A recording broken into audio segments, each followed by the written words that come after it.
He was kicked out of the bar as an unwanted guest, all because of the red MAGA hat he wore without a hint of shame. The bartender was confident she had won the battle, but she had no idea who this man really was. The next day, he returned to teach a lesson that would go viral on social media and force everyone to rethink their prejudices. What happened next turned into a legend about how easy it is to overestimate your own principles. John Harris's bar, The Ranch, was known for its unpretentious vibe and unique character. John, a 42-year-old entrepreneur with a sturdy build and a well-groomed beard, had recently purchased the establishment.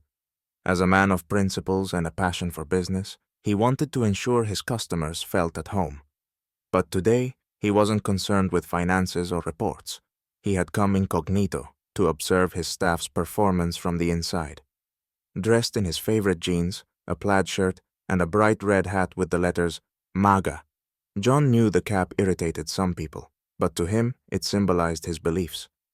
When he opened the creaky door to the bar, the hum of conversations quieted slightly. A few people turned to glance at the new patron, but most quickly returned to their beer mugs. John made his way to the bar counter, where the bartender, a tall woman with sharp features and a cold gaze that suggested she was in charge, stood.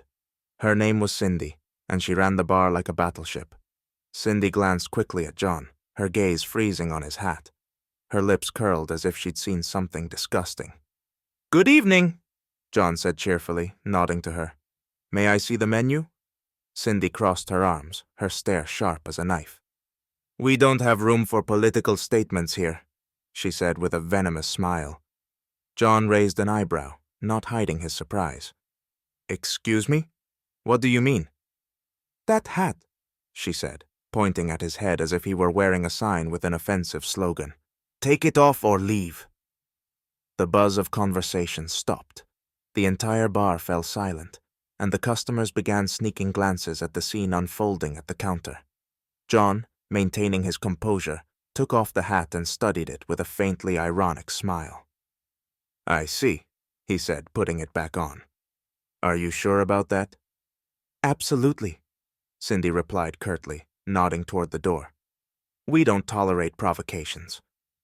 John paused, scanning the room. A few patrons avoided his gaze, but it was clear they were waiting to see how he'd respond. He nodded. "All right, I'll leave. But I think you've picked the wrong guy to give ultimatums." Cindy smirked. "Didn't pick anyone. Have a nice day." John turned and, heading for the exit, tipped his head slightly in respect to the patrons. The customers began whispering as Cindy, seemingly victorious, proudly adjusted her apron and went back to work. But as John stepped out into the street, he smirked. This situation promised to lead to a much more interesting turn of events. The next day, at exactly 6:00 p.m., the bar's door swung open again. This time, however, John Harris looked entirely different. Gone were the jeans and plaid shirt, replaced by a perfectly tailored navy blue suit, a crisp white shirt, and gleaming patent leather shoes. His confident stride immediately drew the attention of several patrons, who, recognizing the stranger from the previous evening, began whispering among themselves. Accompanying John were 3 individuals: his lawyer, business development manager, and accountant. Their serious demeanor and folders of documents added a dramatic flair to the scene. Cindy, standing behind the counter and chatting with a customer, initially paid no attention to the group, but as soon as her eyes landed on John, she froze. Her confidence, so prominent the day before, immediately began to crack. She recognized him instantly. This time, he wasn't wearing the hat, but the same air of assurance was unmistakable. John walked directly to the bar, a slight smile on his face. He didn't appear angry or aggressive, but his gaze made Cindy tense up. "Hello, remember me?" he asked with a hint of irony, tilting his head slightly. Cindy nervously swallowed, but tried to maintain her composure. "Of course," she replied, though her voice trembled slightly. John turned to his team and said, "Meet Cindy, our head bartender. Although, yesterday, it seems she didn't know who I was." Cindy's reaction was immediate. Her face turned red, her eyes darted around, and her hands nervously gripped the edge of the counter. The bar was silent, broken only by the faint whispers of customers who seemed to sense something significant was about to unfold. "I'm sorry, I didn't know," Cindy began to stammer, trying to regain control of the situation. "If you had just said—" John gently raised a hand to stop her. "You know, I intentionally didn't say," he said calmly. "I wanted to see how customers are treated here. And I must say, your reception yesterday was memorable." Cindy said nothing, unsure how to respond. Her eyes flicked between John and his serious-looking team, who were clearly not here for drinks. "You mentioned something yesterday about house rules," John continued, his voice soft but laced with sarcasm. "I think, as the owner, I should probably hear about them." Cindy completely lost her composure, mumbling something about a misunderstanding and wanting to protect the customers. But John didn't seem to be listening. He turned to his team and said, "Why don't we start our meeting right here? It's a perfect spot to discuss improving customer service." His words sparked excitement among the patrons, who immediately began recording the scene on their phones. Cindy stood frozen, realizing she had become the center of attention and was at a loss for words to defend herself. "Cindy," John addressed her again, bringing her back into focus. "While we're here, why don't you explain to everyone why you decided to kick out a customer who simply wanted to spend the evening at your bar?" The question completely threw her off balance. She tried to say something, but John had already turned back to his colleagues, signaling that the conversation was over. The scene concluded, but its tension lingered in the air. Patrons chuckled quietly, recording videos, while John seemed entirely in control of the situation. John took a few steps forward, then turned back to the bar counter and spoke loudly. "Friends, I'd like to make a quick announcement." The entire bar fell silent. Patrons who had been pretending to focus on their drinks were now listening intently. John raised his hands as if calming the audience. "For those who don't know me, my name is John Harris. As of last week, I'm the owner of this establishment." His words sent waves of murmurs and surprise through the room. Some people smirked discreetly, while others openly whispered to each other. On Cindy's face, emotions shifted so quickly it was almost comical. First surprise, then fear, followed by confusion. John paused to give everyone time to process the information.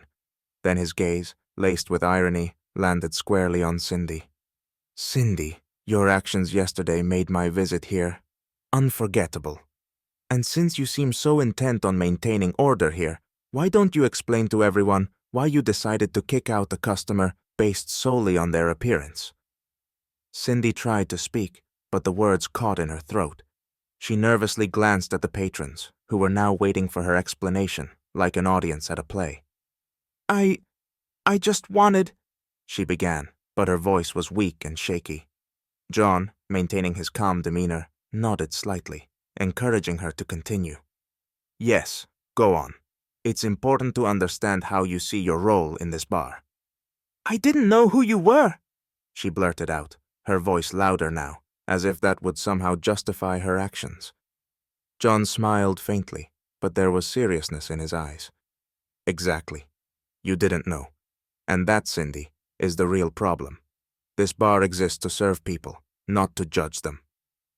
The room erupted into approving murmurs, and someone even clapped. The pressure on Cindy increased as she stood there, head down, fiddling nervously with her apron. "You want this place to thrive, don't you?" John continued, his gaze fixed firmly on her. Cindy nodded quickly, as if it were her only chance to redeem herself. "Then remember, our job is to create an atmosphere that makes people want to come back. That means showing respect to everyone, regardless of their beliefs, clothing, or personal preferences. Do you understand me?" "Yes, sir," she replied quietly, her eyes cast downward. John sighed, turning to address the crowd. "I hope this serves as a lesson for all of us. And if anyone has questions, feel free to come forward. We're open to dialogue." The scene ended with laughter and applause from the patrons, while John smiled and made his way to a table, clearly pleased with the impact of his words. Cindy remained behind the bar, visibly reflecting on what had just transpired. John pulled out a chair and stood, catching the attention of the entire room. A light buzz of chatter quieted down, and all eyes turned to him. Crossing his arms, he surveyed the crowd before speaking in a confident tone. Today's incident reminded me why I decided to become the owner of this place. This isn't just a bar. It's a space where people come to unwind, connect, and feel like they belong. His voice was calm, but each word struck with the weight of a hammer. Cindy, standing behind the counter, looked unsure of what to do. Her hands fidgeted with her apron, and her face flushed red more than once. But for that to become a reality, we need standards, John continued, pausing briefly for emphasis. Standards that ensure respectful and professional treatment of every single customer. He took a step toward the counter, turning to face Cindy. That's why, starting today, we're implementing mandatory customer service training for all staff. The room buzzed with energy. Quiet whispers and chuckles filled the air, but John stayed focused. He looked directly at Cindy. You have a choice. Complete the training and prove you're capable of working as part of a team, or leave right now. The words hit her like a thunderclap. She lowered her gaze as if trying to hide, but then managed to say, I'm willing to take the training, sir.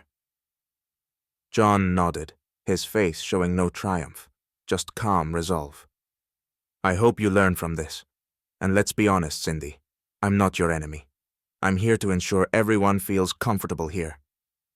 The room erupted into applause. Someone even shouted, Great speech, boss! John smiled lightly at the audience, signaling that the show was over.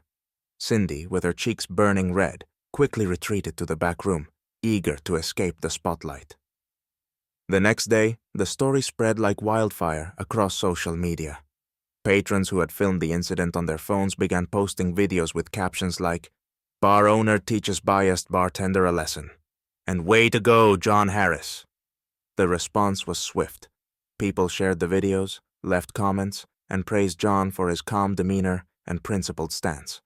His line, a bar is a place for everyone, not for judgment, became a viral catchphrase. Cindy, on the other hand, found herself at the center of criticism.